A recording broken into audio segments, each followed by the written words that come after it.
Belgian Pro League has got to be like the most insane league right now because, well, first of all, it's called Jupiler. What the does that even mean? I don't even know the meaning of that word. But the league itself is cooking something incredible, I guess. Let's look at the top, right? Let's look at the top of the table first. First, the team in the first place is STVV. Where did they even come from? I know the Japanese bought them in 2018, right? But before that, they were just going up and down, like they only won one trophy in their life, and that was back in 1999. Proof that the Japanese bought them is in the stadium's name. It's called Wasabi Stadium. That's crazy. That is crazy. You can, I guess, watch a football game and eat some sushi, right? But that team just came out of nowhere. And Saint-Guillotine has been dominating the league since 2021. And by the way, that was the year they returned to the Belgian Pro League, and like first time in 50 years. And ever since their first season back, they've been dominating. Second places, third places, mostly second. And finally, last season, they won the title. Anderlecht, the most decorated team in Belgium, has not won the league since 2017, which is absolutely insane. Club Brugge, it's been 2 years for them. They can't win the league either, which is also pretty insane.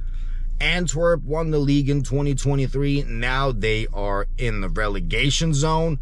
What is going on there? It's absolutely ridiculous what is happening in that league. Same thing with the Club Brugge, right? They played European football last season, and they did it pretty well, actually. And now they are in the relegation zone once again, and I don't know what's happening with them. But even if you look at the stats of the league, no one besides Union Saint-Guillotine wants to defend, or maybe they just can't, right? Guillotine has the best defense, 14 goals conceded.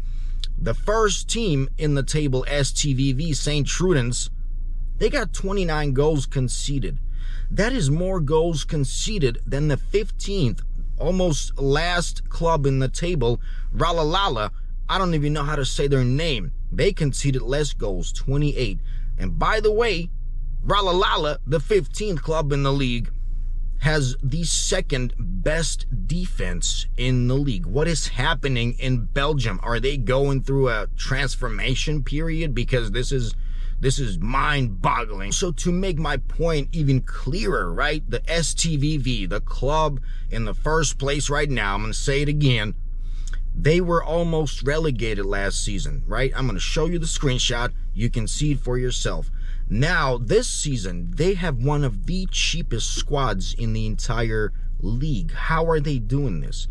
Is everyone else just terrible and they are just taking advantage of everyone being terrible? How are they doing this? I know for a fact that Belgium is changing the league format next season. This is the last season we have in the old format, the ridiculous format when they split after 30 games.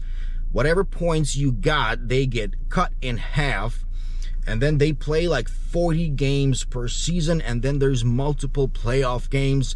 Ridiculous season, kind of like in the Romanian league, right? Next year, they're going to have a regular season, 18 clubs, 34 games, just like Bundesliga. So maybe they're like having the last farewell season. They want to make it crazy. But I'm telling you, something is cooking in Belgium, and no one is talking about STVV being in the first place. And if they win, that would be the first title in history. That would be the most insane title in European football this season.